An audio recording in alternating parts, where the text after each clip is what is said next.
السلام علیکم۔ ابھی کچھ عرصہ قبل مسلم دنیا ابوظہبی میں تعمیر ہونے والے پہلے ہندو مندر کی وجہ سے غم و غصے کا شکار تھی، جس کے افتتاح کے لیے خاص طور پر بھارت کے وزیر اعظم نریندر مودی کو مدعو کیا گیا تھا۔ تمام عرب حکمرانوں کو اسرائیلیوں کے ساتھ گھلتا ملتا دیکھ کر دنیا بھر کے مسلمان بہت دکھ اور صدمے کا شکار رہے۔ ابھی ان خبروں کی دھول پوری طرح سے مٹی بھی نہیں تھی کہ ایک اور خبر نے پھر سے امت مسلمہ میں بے چینی کی ایک اور لہر دوڑا دی۔ ایسی خبروں سے اندازہ ہوتا ہے کہ آج کا مسلمان جس دور میں جی رہا ہے، وہاں امت کا یکجا ہونا اور ایمان پر ثابت قدم رہنا کس قدر مشکل ہے۔ ایسا لگتا ہے کہ آج کی مسلم دنیا کے حکمران اس دنیا ہی کو سب کچھ سمجھ بیٹھے ہیں اور آخرت سے کوئی سروکار نہیں۔ سعودی عرب کے بااثر حکمران محمد بن سلمان نے حال ہی میں اپنے سونے کے مجسمے بنوائے۔ ان مجسموں کو پورے سعودی عرب میں ملک بھر کی عام شاہراہوں اور مقامات پر نصب کیا جائے گا۔ سونے کے ان مجسموں کے بارے میں خبر آتے ہی مسلمانوں کے عقیدے کے بارے میں کئی طرح کے سوالات اٹھ کھڑے ہوئے۔ دنیا بھر میں موجود علماء کرام اور مسلمانوں کے مذہبی رہنما محمد بن سلمان کے اس عمل کو اچھی نظر سے نہیں دیکھ رہے۔ ان کا سوال یہ ہے کہ کیا اسے شخصیت پرستی یا بت پرستی کی نئی شکل قرار دیا جا سکتا ہے، جو کہ ایسی جگہ سے شروع ہو رہی ہے جسے اسلامی دنیا کا دل کہا جاتا ہے۔ سعودی عرب، جہاں کعبۃ اللہ موجود ہے، مسجد نبوی صلی اللہ علیہ وآلہ وسلم واقع ہے، ایک ایسی جگہ جہاں خاتم النبیین ہمارے پیارے آقا محمد صلی اللہ علیہ وآلہ وسلم کی آخری آرام گاہ موجود ہے، جہاں آپ کا خاندان اور تمام ساتھی مدفون ہیں۔ ایسی جگہ پر کسی بھی قسم کی بت پرستی کی گنجائش ہو سکتی ہے؟ رسول اکرم صلی اللہ علیہ وآلہ وسلم نے ارشاد فرمایا کہ حضرت آدم علیہ السلام اور حضرت نوح علیہ السلام کے ادوار کے درمیان 10 نسلیں موجود تھیں۔ اس دور کے لوگوں کی عمریں غیر معمولی حد تک لمبی ہوا کرتی تھی۔ بہت سے لوگ کئی سو سال سے بھی زیادہ زندہ رہتے تھے۔ حضرت نوح علیہ السلام نے ایک پیغمبر کے طور پر 950 سال زندگی گزاری۔ ان 10 نسلوں کے دوران حضرت آدم علیہ السلام کے دور سے لوگ صرف ایک اللہ کی عبادت کرتے تھے، لیکن پھر وقت گزرنے کے ساتھ ساتھ لوگ اللہ سے دور ہوتے گئے۔ حضرت نوح علیہ السلام کا دور شروع ہونے سے تھوڑا پہلے وہاں 5 نیک اور پرہیزگار لوگ رہتے تھے، جنہیں ان کی نیکوکاری کی وجہ سے جانا جاتا تھا۔ وہ ہر وقت لوگوں کو یاد دلاتے رہتے تھے کہ اللہ ایک ہے، صرف اسی کی عبادت کرو۔ لوگ ان کی بات سنتے اور مانتے تھے، ان کے پاس نیکی کا درس لینے آتے تھے۔ کچھ عرصہ بعد جب وہ 5 شخصیات دنیا سے رخصت ہو گئیں، شیطان نے ان لوگوں کو ورغلایا تو انہوں نے ان 5 شخصیات کے مجسمے بنا لیے۔ شروع میں ان مجسموں کو بنانے والوں کا مقصد یہ تھا کہ جب بھی لوگ اللہ کے ان نیک بندوں کے مجسمے دیکھیں گے تو انہیں نیکی اور راہ راست یاد آئے گی اور برائیوں سے دور رہنے کی ترغیب ملے گی۔ یہی شیطان کا اصل ہتھیار ہے، وہ ایسے ہی نیکی کے وسوسے دلوں میں ڈال کر برائی کی طرف قدم بڑھواتا ہے۔ ایک دفعہ انسان اس کے بہکاوے میں آ کر ایک غلط کام اچھی نیت سے شروع کر بھی دے تو بھی یہ راستہ برائی کی طرف لے کر جاتا ہے، اور ان لوگوں کے ساتھ بھی وہی ہوا۔ بت پرستی کی ابتدا بھی ایسے ہی ہوئی تھی۔ نیک لوگوں کے مجسمے نیک نیتی سے بنانے کے باوجود بھی وقت گزرنے کے ساتھ ساتھ لوگ اصل مقصد بھول گئے۔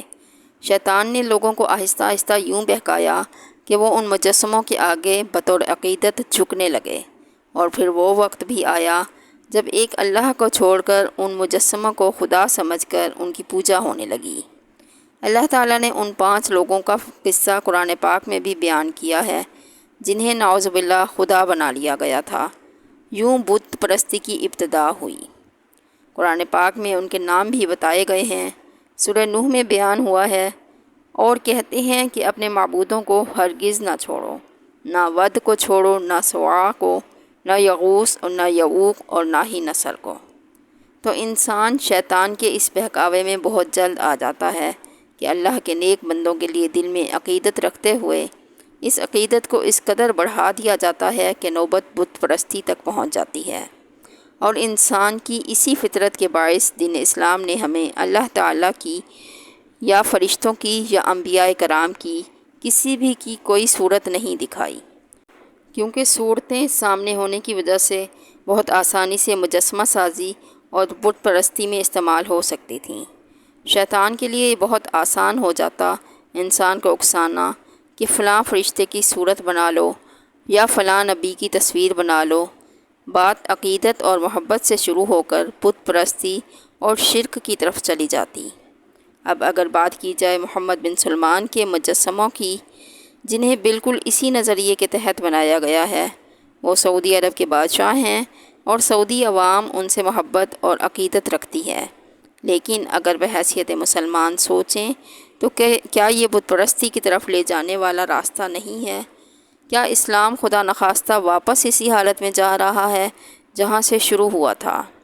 اسلام سے پہلے کے دور جاہلیت کی طرح آج مجسمے بنا کر لگائے جا رہے ہیں کہ ہر شاہراہ سے گزرنے والے سعودی عوام اور آنے والے سیاح ان مجسموں کو دیکھتے اور سراہتے ہوئے گزریں۔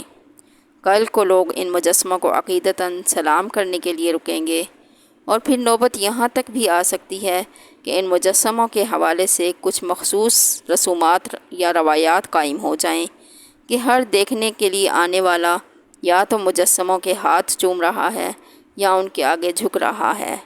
یہ بالکل وہی بات ہے جیسا کہ اللہ تعالیٰ نے قرآن پاک میں ارشاد فرمایا کہ برائی کے پاس سے بھی نہیں گزرنا چاہیے، لیکن یہاں تو امت مسلمہ کے دل میں برائی کا ایک راستہ بنا لیا گیا ہے۔ ایک حدیث مبارکہ میں حضرت عمر رضی اللہ عنہ سے روایت ہے کہ رسول اکرم صلی اللہ علیہ وآلہ وسلم نے فرمایا کہ بے شک اسلام کی ابتدا ایسے ہوئی تھی کہ یہ لوگوں کے لیے بالکل اجنبی اور عجیب تھا، پھر ایک دور ایسا آئے گا کہ اسلام پھر اسی طرح سے اجنبی ہو جائے گا جس طرح یہ شروع ہوا تھا، اور یہ اس طرح واپس آ جائے گا جیسے سانپ اپنے بل میں واپس آ جاتا ہے۔ اس حدیث پاک سے یہ واضح ہو جاتا ہے کہ اس دور میں جب اسلام آیا تھا، لوگ بت پرستی اور شرک میں اس قدر ڈوبے ہوئے تھے کہ انہیں لگتا تھا کہ یہ کیسا دین ہے، کیونکہ سالوں سے وہ ایک اللہ کو بھول چکے تھے اور اب ان کے لیے یہ سب تسلیم کرنا بہت مشکل تھا۔ اسی طرح حدیث مبارکہ کے دوسرے حصے کے مطابق قیامت کے قریب وہ دور بھی آئے گا کہ اسلام کے لیے لوگوں کے خیالات ایک دفعہ پھر سے ویسے ہی ہو جائیں گے۔ اسلامی تعلیمات پر عمل کرنا اتنا ہی مشکل ہوگا، لوگوں کو صرف اتنا یاد ہوگا کہ کوئی دین اسلام بھی ہے جو دنیا میں کہیں کہیں رائج ہے۔ صحیح مسلم کی ایک حدیث میں ہے کہ رسول پاک صلی اللہ علیہ وآلہ وسلم نے ارشاد فرمایا کہ صرف فاسق لوگ ہی زندہ رہیں گے، اور وہ پرندوں اور حیوانوں کی طرح غافل ہوں گے، وہ اچھائی کی تعریف نہیں کریں گے اور برائی کی مذمت نہیں کریں گے۔ پھر شیطان انسانی شکل میں ان کے پاس آئے گا اور کہے گا کیا تم جواب نہیں دیتے؟ وہ کہیں گے کہ آپ ہمیں کیا حکم دیتے ہیں؟ وہ انہیں بتوں کی پوجا کا حکم دے گا، لیکن اس کے باوجود ان کے پاس رزق کی فراوانی ہوگی اور آرام دہ زندگی گزاریں گے۔ تو اس حدیث سے پاک کو سامنے رکھتے ہوئے آج اگر ہم سعودی عرب کے حالات دیکھیں تو محمد بن سلمان، جن کے دنیا بھر میں چرچے ہیں، وہ صرف اور صرف اپنے ملک کی معیشت مضبوط کرنے، اسے مغربیت میں ڈھالنے اور دنیا کے ساتھ ٹیکنالوجی کے دور میں مقابلہ کرنے میں دلچسپی رکھتے ہیں۔ مغربی سیاحوں کے لیے سعودی عرب کو پرکشش بنانے کے لیے وہ تمام اقدامات کر رہے ہیں جن کے بارے میں آج تک مسلم دنیا سوچ بھی نہیں سکتی تھی، اور آج تک ان سب چیزوں پر سعودی عرب میں سختی سے پابندی عائد تھی، لیکن آج وہیں کنسرٹس ہو رہے ہیں، ہالی ووڈ کے اداکاروں گلوکاروں کو بھی بلایا جا رہا ہے، کلب کھولنے کی اجازت بھی مل گئی ہے، اور کئی غیر اسلامی روایات کا آغاز بھی ہو چکا ہے۔ ابن ماجہ کی ایک حدیث پاک کے مطابق آپ صلی اللہ علیہ وآلہ وسلم نے ارشاد فرمایا کہ مجھے اپنی امت کے لیے جس چیز کا سب سے زیادہ خوف ہے وہ گمراہ کن رہنما ہیں۔ میری امت کے کچھ قبیلے بتوں کی پوجا شروع کریں گے اور میری امت کے کچھ قبیلے مشرکوں میں شامل ہوں گے۔ شرک کی کسی صورت کی اسلام میں رتی برابر بھی کوئی جگہ نہیں۔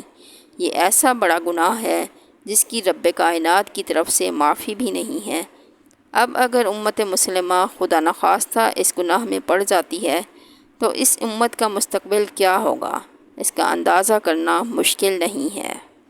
اللہ تعالی ہم سب کو دین اسلام کو سمجھنے اور اس پر مکمل طور پر عمل پیرا ہونے کی توفیق عطا فرمائے، آمین۔